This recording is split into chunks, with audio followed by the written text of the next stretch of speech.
মধ্যপ্রাচ্যে Israel Iran উত্তেজনা এবার বিস্তৃত হতে শুরু করেছে। হামলা, পাল্টা হামলা ও আরও ভয়াবহ আক্রমণের হুমকি অনবরত আসছে দুই দেশ থেকেই। এর মধ্যেই নতুন করে ইসরায়েলকে হুঁশিয়ারি দিল আরও একটি মুসলিম রাষ্ট্র। কি সেই হুঁশিয়ারি, আর কোন মুসলিম দেশ এই হুঁশিয়ারি দিয়েছে, সে বিষয়ে বিস্তারিত জানাচ্ছেন ইশতিয়াক হোসেন।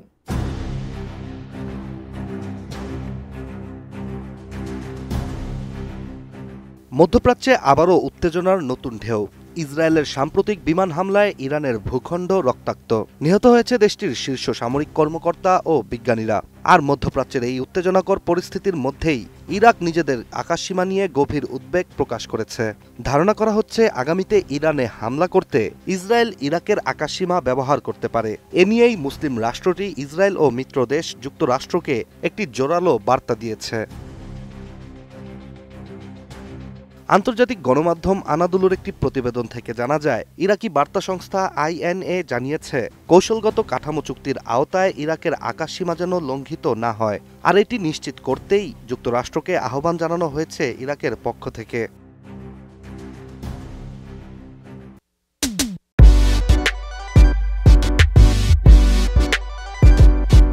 প্রতিবেদনটি থেকে আরও জানা যায়, ইরাকের সার্বভৌমত্ব ও নিরাপত্তা সুরক্ষিত রাখা দেশটির সর্বোচ্চ অগ্রাধিকার। এছাড়া আন্তর্জাতিক জঙ্গি দমন জোটের নেতৃত্বাধীন দেশ হিসেবে যুক্তরাষ্ট্রের উচিত ইরাকের ভূখণ্ডকে কোনো সামরিক উত্তেজনার অংশ না হতে দেওয়া।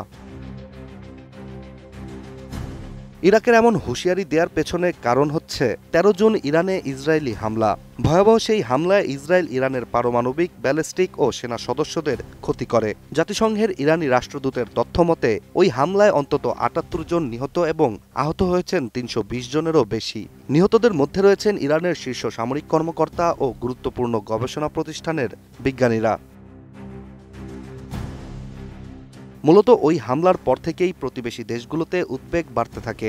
এমন পরিস্থিতিতে ইরাকের আশঙ্কা, ভবিষ্যতেও বাগদাদের আকাশপথ ব্যবহার করে ইসরায়েল যদি ইরানে হামলা চালায়, তাহলে তা দেশটির আঞ্চলিক নিরাপত্তার জন্য মারাত্মক হুমকি হয়ে দাঁড়াতে পারে। বিশ্লেষকদের ধারণা, ইরাকের এই অবস্থান শুধু প্রতিক্রিয়াশীল নয়, বরং একটি স্পষ্ট কূটনৈতিক বার্তা। বাগদাদ চায় না নিজেদের কোনো ধরনের আঞ্চলিক সংঘাতে জড়াতে, বিশেষ করে এমন উত্তপ্ত সময়ে যখন পুরো পৃথিবীতেই যুদ্ধের ছায়া ঘন হচ্ছে দিন দিন। এদিকে 2008 সালে একটি চুক্তি অনুযায়ী যুক্তরাষ্ট্রের উপর দায়িত্ব রয়েছে ইরাকের নিরাপত্তা নিশ্চিত করার পাশাপাশি বাগদাদকে আঞ্চলিক যে কোনো সংঘাত থেকে দূরে রাখার। এখন দেখার বিষয়, যুক্তরাষ্ট্র ইরাকের এই অনুরোধ কিভাবে বিবেচনা করে ও ইসরায়েল আগামীতে কিভাবে ইরানে হামলা চালায়। Ishtiaq Hossain, ATN news.